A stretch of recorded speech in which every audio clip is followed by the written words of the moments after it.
Have you ever met someone and felt like you've known them your entire life? Or maybe you've noticed the same type of person showing up again and again, even though you keep telling yourself this time will be different. A different face, a different city, a different relationship, yet somehow the same story? Carl Jung once suggested that nothing in our psychological lives happens completely by accident. The people we are drawn to, the conflicts we repeatedly encounter, even the opportunities that seem to appear out of nowhere, often reveal something deeper happening within us. What if the people entering your life are not random? What if every meaningful encounter is reflecting something your conscious mind hasn't fully recognized yet? Today, we're exploring what is often called the Law of Resonance. Not from a mystical perspective, but through the lens of psychology, human behavior, and the hidden forces of the subconscious mind. Because whether you believe in fate or coincidence, there is one undeniable fact. Your mind is constantly looking for what feels familiar. Long before we understand ourselves, our subconscious begins collecting information. Childhood memories, family dynamics, stories we heard growing up, movies that shaped our ideas about love, the way our parents communicated, the way we learned to feel safe, valued, rejected, admired, or ignored. Like thousands of invisible threads, these experiences become woven into our internal blueprint. And here's the fascinating part. Most of this blueprint operates outside of conscious awareness. You may think you're choosing people based on logic. You may believe you're making objective decisions. But often, your subconscious recognizes something before your conscious mind does. This is why certain people instantly capture our attention. This is why some conversations feel strangely familiar. This is why we sometimes repeat the same relationship patterns without understanding why. In Jungian psychology, there is a concept known as projection. We unconsciously project parts of ourselves onto other people. Sometimes we project our strengths, sometimes our wounds, sometimes our deepest desires, and sometimes the parts of ourselves we have not yet accepted.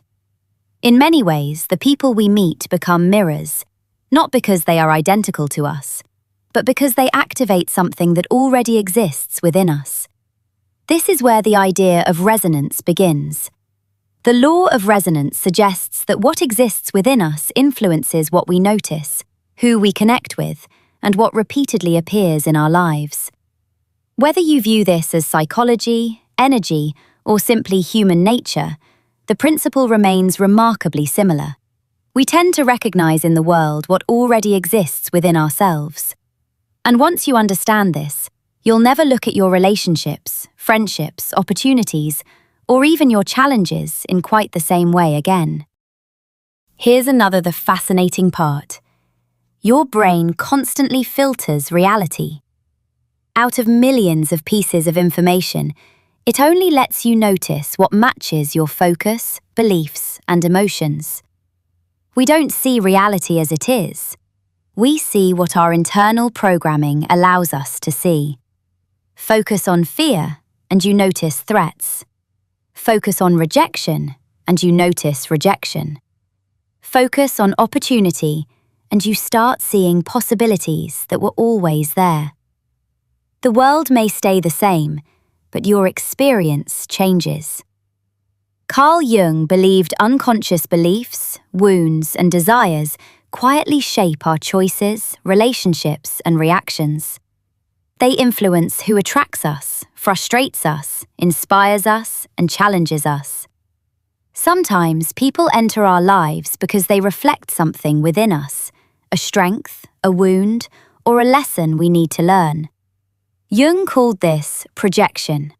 What we admire, envy, or reject in others often reveals something about ourselves. Not everyone enters your life to make you happy. Some enter to wake you up. The difficult boss, critical parent, unavailable partner, or friend who betrayed you may be revealing something important about your own growth. Instead of asking, why is this happening to me? Ask, what is this teaching me about myself?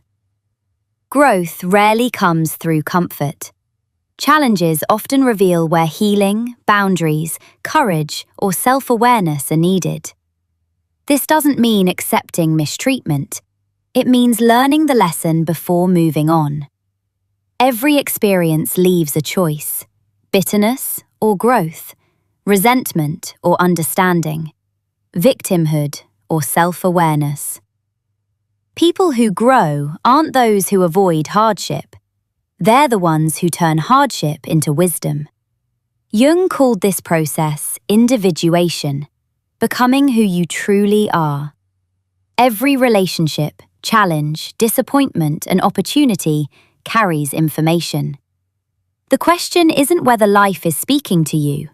The question is whether you're listening.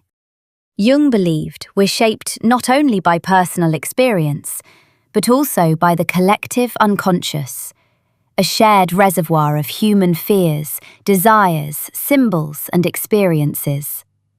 Across generations, people have faced the same struggles: rejection, abandonment, love, meaning, and belonging.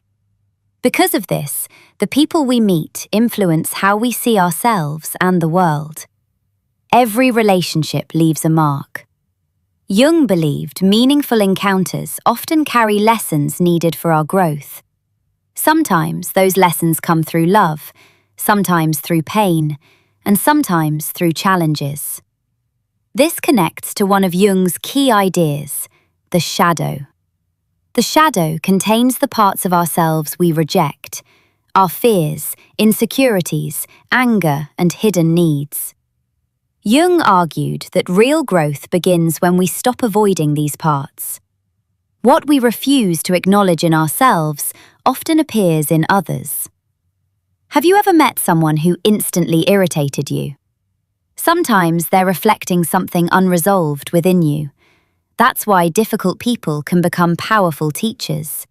They reveal hidden wounds, fears, and limiting beliefs that still need healing. Instead of asking, "Why is this person making my life difficult?" ask, "What is this experience trying to show me?" Every conflict, disappointment, and emotional trigger contains information. Growth comes from becoming curious about discomfort and using it as feedback for transformation. This is a core idea of soft power society. Real change begins when your awareness changes. By recognizing your patterns and emotional triggers, you can learn from your experiences instead of simply reacting to them. Everyone who enters your life changes you in some way. Some are companions, mentors, lessons, or warnings. All contribute to your growth. According to Jung, the goal isn't perfection, it's integration. Becoming whole by accepting both your strengths and flaws, your light and your shadow. Perhaps that's the deeper meaning of the law of resonance. The people we meet are not just passing through our lives. They are invitations to learn, heal, grow, and become who we are capable of being. One of the biggest mistakes people make is assuming that difficult experiences are proof that something has gone wrong. Jung saw things differently. He believed that many of the situations we fear, resist, or desperately try to avoid are often the very experiences that contain our greatest opportunities for growth. When something emotionally challenging happens, our first instinct is usually to see it as a threat. We become anxious, we overthink, we ask, "Why is this happening to me?" But what if that question is keeping us stuck? What if a more powerful question is, "What is this trying to teach me?" Because every emotional disturbance carries information, every trigger carries information, every disappointment carries information. The discomfort itself is often a signal from the unconscious mind trying to bring something into awareness, something that needs healing, something that needs understanding, something that is ready to be transformed. According to Jung, Personal growth is directly connected to our willingness to move beyond what feels comfortable.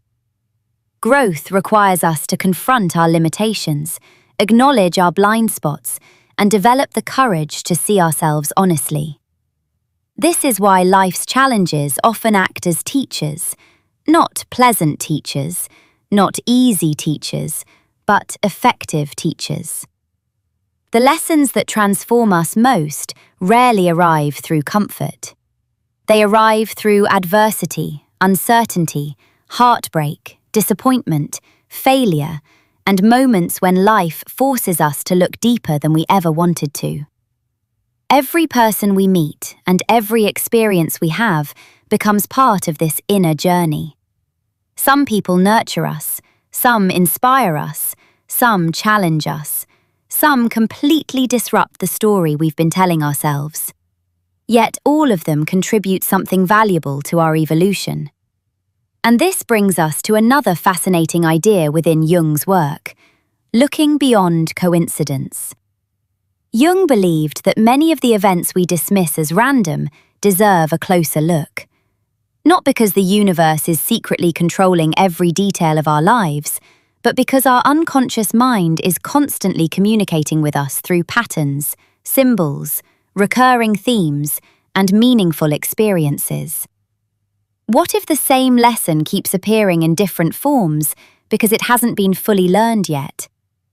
What if the same type of relationship keeps showing up because there is something within us still asking for attention?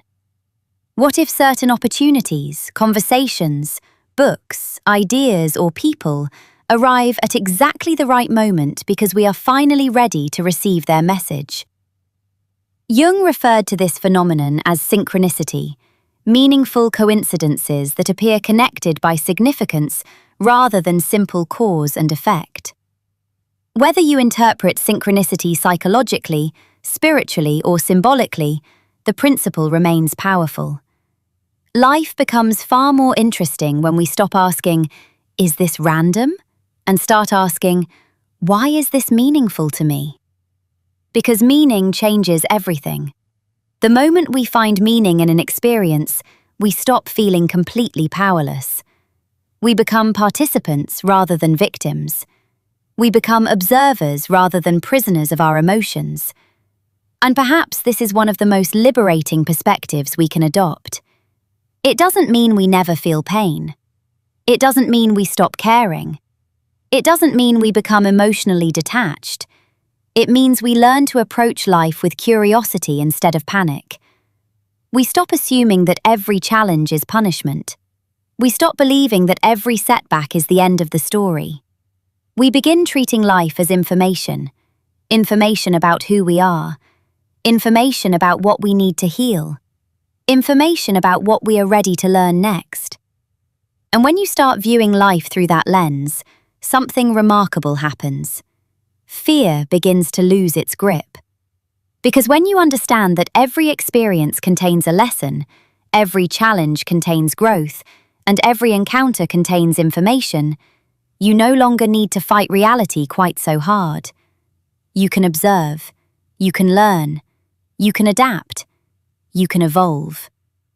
Forward movement is not only physical, it is psychological, emotional, spiritual. True evolution happens when we learn to approach every person, every experience, and every chapter of life as an opportunity to become more conscious, more aware, and more fully ourselves. Jung believed that finding meaning in life requires an inner journey, not across countries, but into the deepest parts of yourself, bringing together the conscious and unconscious mind. Throughout life, we interact with two worlds: the external world of people, relationships, opportunities, and challenges, and the internal world of thoughts, emotions, beliefs, fears, hopes, and dreams. Jung believed true wisdom begins when we recognize the connection between them. The outer world often reflects what is happening within us, and the patterns, lessons, and people we encounter can reveal something important about our inner landscape. The more aware we become of this relationship, the more meaning life holds. This is why Jung explored concepts like the collective unconscious and archetypes. Across cultures and generations, people share common stories and symbols: the hero, the mentor, the shadow, the caregiver, the seeker. These archetypes appear throughout history because they reflect something universal within us. We are more connected than we realize, and every life is part of a larger human story. When we look beyond coincidence, we begin noticing recurring themes that shape both our lives and humanity as a whole. Perhaps that is why certain people arrive at the right moment, why lessons repeat until they are understood, and why some experiences leave such a deep mark on us. Whether you call it synchronicity, self-awareness, or psychology, the invitation is the same. Pay attention. Pay attention to the people who enter your life, the lessons hidden in challenges, and the emotions asking for your attention. Every encounter carries information, every experience carries meaning, and every chapter helps shape who you are becoming. If there is one message to take away, it is this: life becomes lighter when you stop fighting every experience and start learning from it. Not everything is pleasant or fair, but even difficult seasons can contain wisdom if we are willing to look for it. So the next time life surprises or challenges you, instead of asking, "Why is this happening to me?" ask, "What is this trying to teach me?"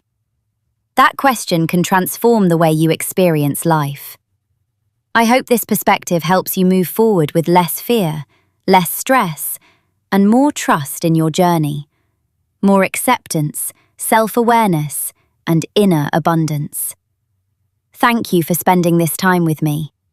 If you found value in this conversation, share it with someone who may need it. This is Katara Lilith, and thank you for being part of Soft Power Society. Until next time, take care of yourself, trust your growth, and I'll see you next week.